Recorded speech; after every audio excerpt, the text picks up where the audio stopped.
Today on campus, it's 2010, and we are sweltering among the Gators in Gainesville, Florida.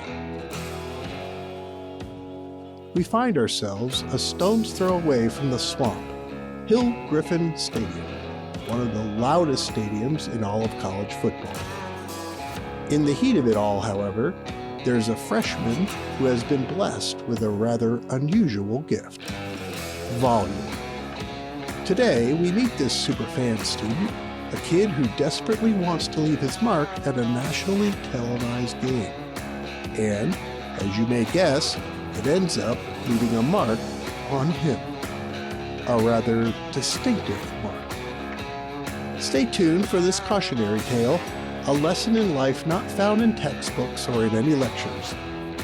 Your parents may not know everything, but some of it may save your skin someday.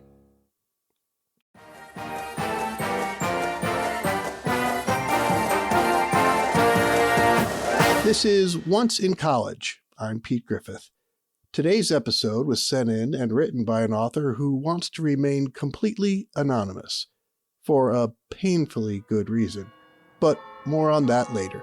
Class is about to begin. Today's episode is a true story. Some of the particulars have been changed for the sake of privacy. Most notably, Pete, as we will call him now, doesn't want his real name to be shared. So, for the sake of this first story, we'll call him Pete, literally, for Pete's sake.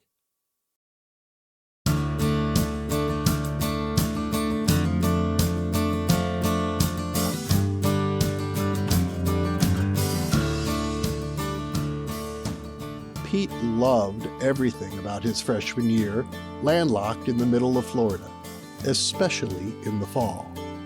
Everything about it seemed so foreign compared to cold upstate New Hampshire where he grew up, including, and most importantly, the weather.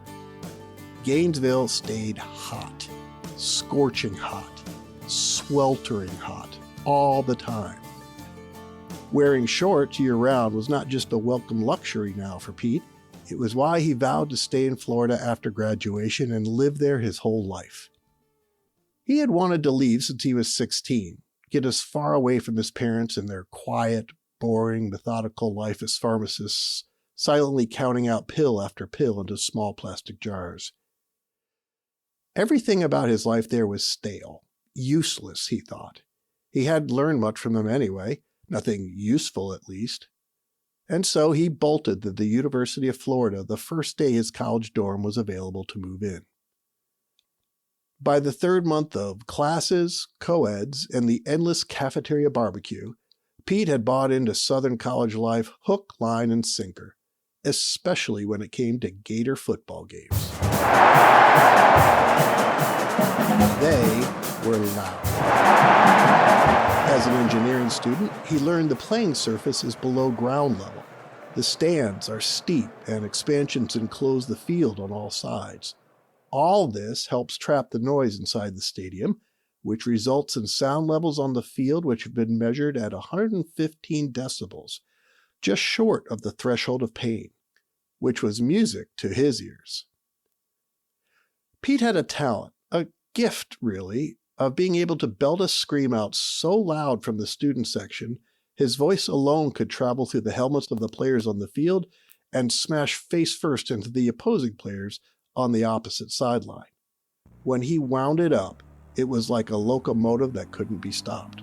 The veins in his neck would pop out like worms wreathing to the surface, and his face would turn a bright red that's only found in the neon signs of seedy bars.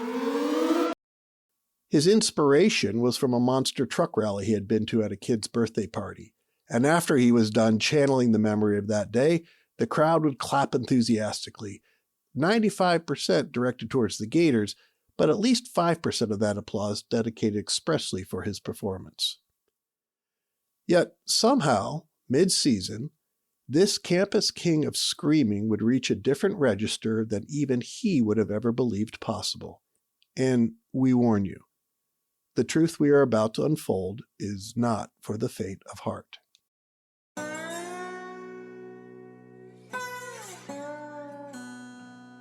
It started after a few beers in, the night before a nationally televised Saturday afternoon game against what Pete describes as that other lowly Florida state school.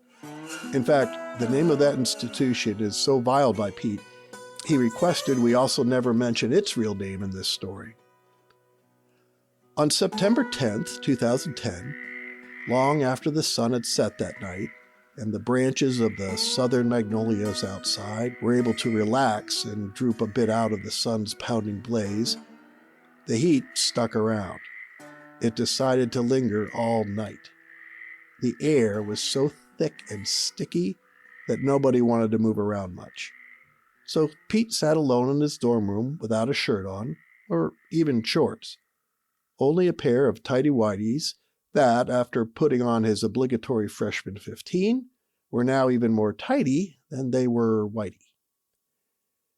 Pete squatted himself on the floor and sat Indian style with his shins and ankles crossed, to let his boys air out a bit. He was surrounded by everything he needed to make a sign for the game to get on TV, and in his words, an epic sign. There would only need to be one word on it: scream. Pete knew the exact arc of the sun overhead during the game. The bold, fat letters in shiny tinfoil that he had already adhered would be enough to bounce that sunlight right into the cameras, and he'd get spotted. For added measure, he would outline each letter by bending and supergluing metallic pipe cleaners around them. As he started, he remembered how crafty his mom was and thought maybe that DNA strand would be one good part they passed on to him. Hovering the superglue over the first pipe cleaner, he realized those suckers were a lot thinner than their fuzzy bodies made them out to be. They can shake and wobble like crazy, even held with the steadiest of hands. Pete's first 2 drops of superglue missed the trembling target altogether. There were 4 screams after that. Few heard the first one. It was really more of a quick, frustrated swear word, the type born in frustration that instantly boils itself from anger. But it was deep, guttural, and haunting all the same. The second yell, however, took a horrible turn for the worse. No distinguishable words per se, just a cry of utter horror and fear. For when the drops of superglue landed, they landed on his tighty-whities, at the end of his lap. More specifically, over the thinly worn fabric stretched out over his right testicle. Surprisingly, this second yell started softly, almost as a whine or whimper, but then it slowly and gradually rose in pitch and volume, the cry getting higher and higher, louder and louder. The more he watched the glue slowly soaking and spreading into his cotton briefs, the more his voice rose in pitch and volume. The third yell? Well, to this day, Pete is unable to recreate the sound, for it can only be triggered by the chemical reaction of a compound so powerful it is able to bind the hard hat on a man's head to an iron beam above him without the ability to ever pull the two apart again. Some describe the sensation, nay, the pain, as being worse than a bullet fired into your body, only to stop and burn your innards. But it was worse than that for Pete, for he was not only about to witness, but to feel the marriage of 2 things below him, his testicle and tighty-whitey, that were now to be bound together forever, till death do they part.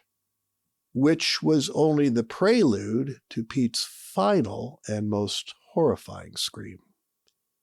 It took more than a few seconds for Pete to cycle through all the next possible actions and outcomes before acting. 15 to 20 seconds, it would seem. The exact time the instructions on the bottle says it takes for superglue to instantly and permanently set. So when Pete finally made the rash, or to be fair, a fight or flight decision to quickly rip his white cotton underwear away from his testicle as fast as possible, he did. Off it went, along with a quarter-sized chunk of his testicle stuck to it. That fourth and last scream was silent at first, And then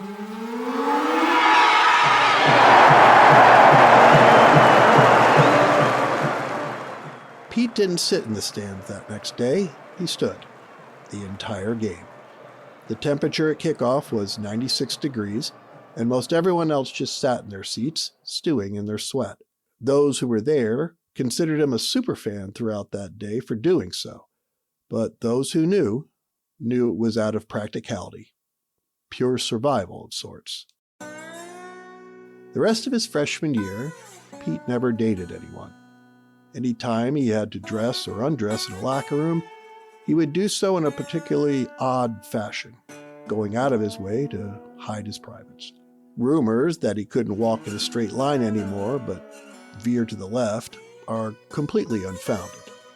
But what is true is that nobody ever heard him yell as loud or for as long at the end of the school's fight song, or any song for that matter, ever again.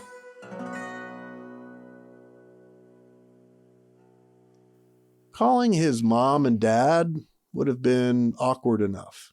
He hadn't left his pharmacist parents on a particularly good note, so he never asked them for advice on how to best patch up something like this. But now, the lively dinner table conversations between his parents that he hated, ones of weird customer requests and squeamish injuries, all seemed to carry some value now. With time and knowledge of staggering the correct amounts of ointment, gauze, and air, Pete would eventually heal and function properly again. He shares all this as a cautionary tale. He hopes that in telling it, others may someday prevent themselves from making the same fateful error he made and the consequences he was forced to endure. Pipe cleaners are notoriously wobbly. And no matter how far or desperately you may want to get away from your parents, there will always be something from them you'll want to retain. Today's episode was produced by Rob Wallace, Marie Newman, and myself, with a special shout out to Michael Henry, who made all these sounds sizzle better than a blackened fish taco. A follow-up to this story will be available, where we get into more detail of what superglue really is and what it can do to a body, as well as some lip-biting stories from an ER doc who has seen his fair share of sad superglue scenarios. Hopefully something like today's tragedy never happened to you, but if you lived through an embarrassing or traumatic incident in college, we'd love to hear about it. It's cathartic to talk about it. So leave us a comment or two, or visit us at onceincollege.com and connect with us there. We're looking for unique or unusual experiences, no matter how painful they are. Stuff that happened outside of a book or a lecture. Which reminds us, we want to thank the anonymous author again for reminding us that you should always keep an open ear and mind to what your parents tell you. You never know when even the weirdest tidbits you overhear may come in handy. If you liked any of this, give us a like, or share this episode with someone you may have caused bodily harm to back in the day. And if you want to hear our upcoming stories the moment they come out, please subscribe to our podcast. It really helps us more than you'd ever think. Well, more than our GPAs ever did. Until then, I'm Pete Griffith, back next week with more stories like this, all from a time once in college.